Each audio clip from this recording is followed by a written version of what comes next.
Di antara amalan yang penting untuk meraih kesuksesan, di antara amalan rohani adalah banyak bersolawat kepada Nabi Muhammad SAW. Ada satu hadis yang diriwayatkan tentang kisahnya Ubay bin Ka'ab. Ubay bin Ka'ab berkata pada Nabi, "Ya Rasulullah, aku akan memperbanyak solawat kepadamu. Maka berapa waktu solawat itu akan aku jadikan di dalam doa-doaku?" Maka Nabi mengatakan, "Terserah kamu." Ubay menjawab, "Ya Rasulullah, kalau gitu 1/4. 3/4 saya akan doa, minta mobil, minta rumah, minta semua hajat saya. 1/4-nya saya akan solawat." Lalu menambahkan lagi, "Bagus, kalau kamu tambah lebih bagus."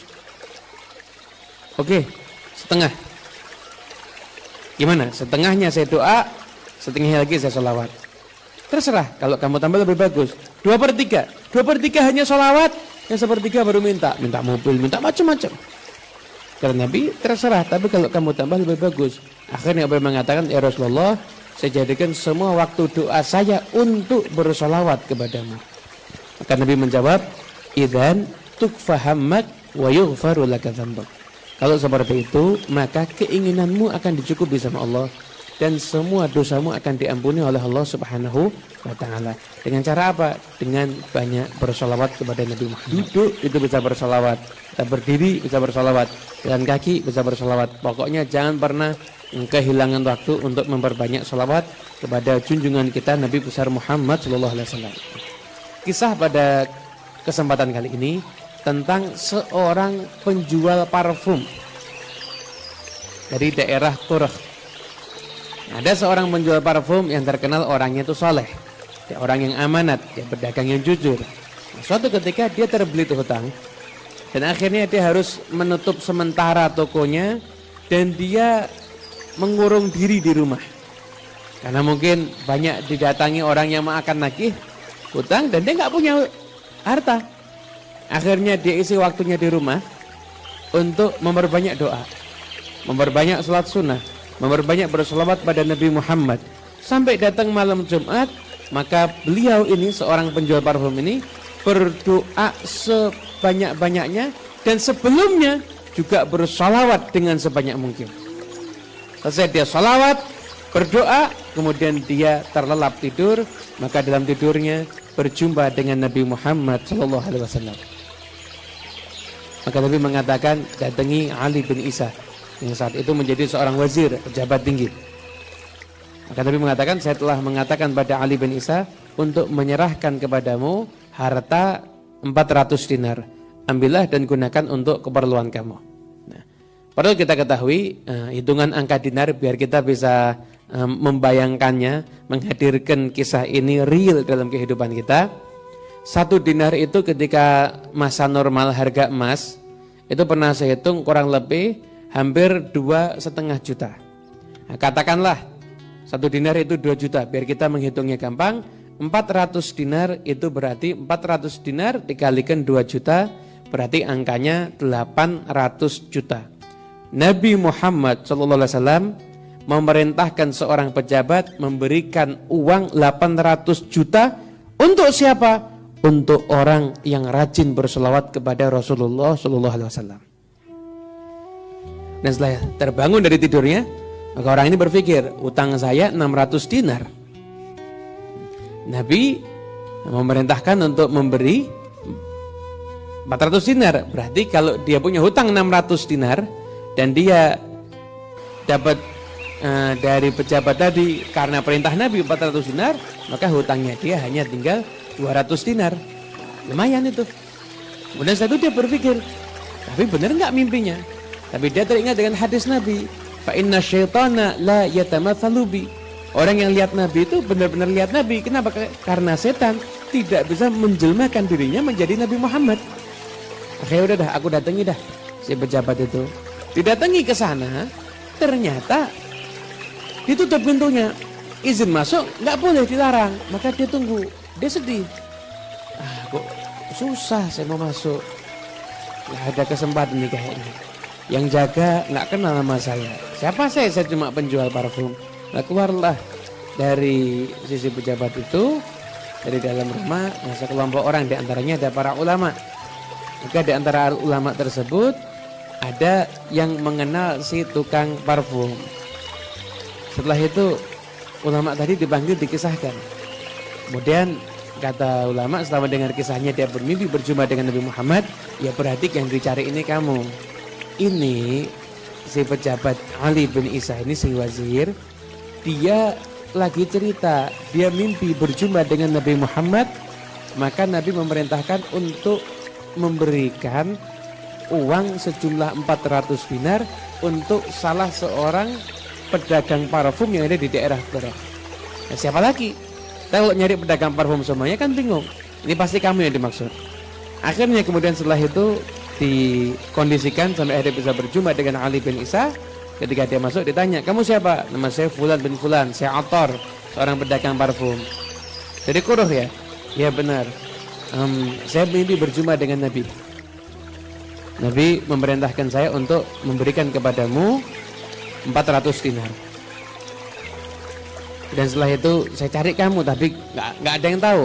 Dan ternyata memang benar kamu ini. Ya udah, kata Ali bin Isa, oleh karena itu ini saya akan berikan kepadamu 400 dinar sebagai saya menaati perintahnya Rasulullah. Dan saya tambahkan kepadamu 600 dinar. Berarti saya berikan kepadamu 1000 dinar. Berarti kalau 1000 dinar itu dia dalam jangka waktu yang singkat. Kalau itu 2 juta, 1000 dinar berarti angka 2M, 2 miliar yang dia dapatkan. Nah, kira-kira pedagang parfumnya mau apa enggak ya? Rezeki nomplok 2 miliar di hadapan mata. Kemudian kata pedagang parfumnya, wahai wazir, kamu orang baik, tapi saya tidak akan mengambil lebih daripada yang diberikan oleh Nabi Muhammad. Saya berharap keberkahan di dalam harta itu bukan banyaknya. Ini mental yang perlu ditiru untuk orang yang hidup di zaman sekarang. Jangan lihat nominal, tapi lihat berkahnya. Anda misalkan menjual barang dengan cara yang jujur, cara yang benar. Tapi kalau Anda lihat mungkin nominalnya dikit, jangan Anda berkecil hati. Kenapa? Sedikit, tapi dari hasil yang jujur, di situ Anda nolong orang lain, di situ Anda berbuat baik kepada orang lain, maka di situ insya Allah ada keberkahan yang akan menghasilkan rezeki yang min haitsu la yahtasib, yang tidak terduga-duga dari segala penjuru arah insya Allah. Kemudian menangislah Ali bin Isa karena menyaksikan pedagang parfum ini benar-benar berharap keberkahan dari Nabi, hanya mau mengambil 400 dinar sesuai dengan yang disampaikan Nabi Muhammad dalam mimpinya. Maka dia ambil 400 dinar, kemudian dia kumpulkan semua orang yang dia punya urusan bisnis. Nah, dia kan punya banyak utang. Maka beliau mengatakan, saya udah dapat uang 400 dinar. Tapi ini uang berkah. Kasih saya tempo 3 tahun, saya akan gunakan uang ini untuk bekerja dan saya akan bayar hutang kepada kalian semuanya. Maka ketika itu saya nggak mau. Kamu sekarang bayar uang kita dulu sebagian, setelah itu kamu pakai untuk kerja sebagiannya, nggak ada masalah. Oke. Akhirnya setelah itu dia mengumpulkan daripada orang-orang yang punya hutang tersebut, maka dibayarlah ketika itu 1/3 dari hutangnya total. Karena dia punya hutang itu 600 dinar, 1/3 adalah 200 dinar, dia bayarkan 200 dinar, dan 200 dinar yang ada, yang itu berkah karena itu dari Nabi Muhammad, maka dia gunakan untuk berdagang. Dan hasilnya belum genap 1 tahun, maka dia setelah memperoleh harta sebanyak 1000 dinar. Dan dia bisa melunasi semua hutangnya. Bahkan beliau mengatakan, wa mazala mali yazid wa hali yasluh. Maka selalu hartaku itu setiap saat bertambah, dan keadaanku semakin baik. Alhamdulillah, ini semuanya berkat salawat kepada Nabi Muhammad SAW.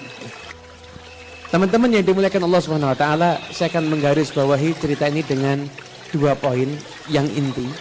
Yang pertama, kita sholawat itu bisa menyelesaikan hajat-hajat kita, bisa menyelesaikan banyak urusan kita kalau kita mau bersolawat kepada Nabi Muhammad.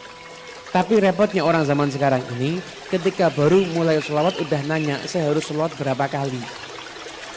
Kalau kamu mau sholawat sama Nabi, nggak usah dihitung, sebanyak-banyaknya kamu sholawat, maka akan semakin banyak kebaikan yang kamu dapatkan. Yang kedua, jangan pernah meremehkan harta yang berkah. Ada harta itu punya berkah. Bisa jadi harta itu berkah karena itu dagang Anda yang jujur. Bisa jadi harta itu berkah karena Anda mendapatkan pemberian daripada orang yang soleh. Bisa jadi harta itu berkah karena Anda punya muamalah dengan orang yang soleh, Anda ada bisnis dengan orang yang soleh, maka uangnya orang soleh tersebut yang yakin dari halal itu menjadi satu keberkahan. Dan uang itu kalau Anda pakai untuk usaha, untuk jadi modal, maka akan berlipat-lipat menghasilkan keuntungan. Kenapa? Karena keberkahan yang ada di dalamnya. Oleh karena itu, di dalam masa-masa susah seperti ini, mari kita berbanyak sholawat dan jangan pernah meremehkan sekecil apapun hasil usaha yang kita dapat. Kenapa? Karena siapa tahu keberkahan, Allah buka pintu keberkahan pada hasil yang kita dapat tersebut. Semoga Allah selalu memberkahi kita semuanya. Wassalamualaikum.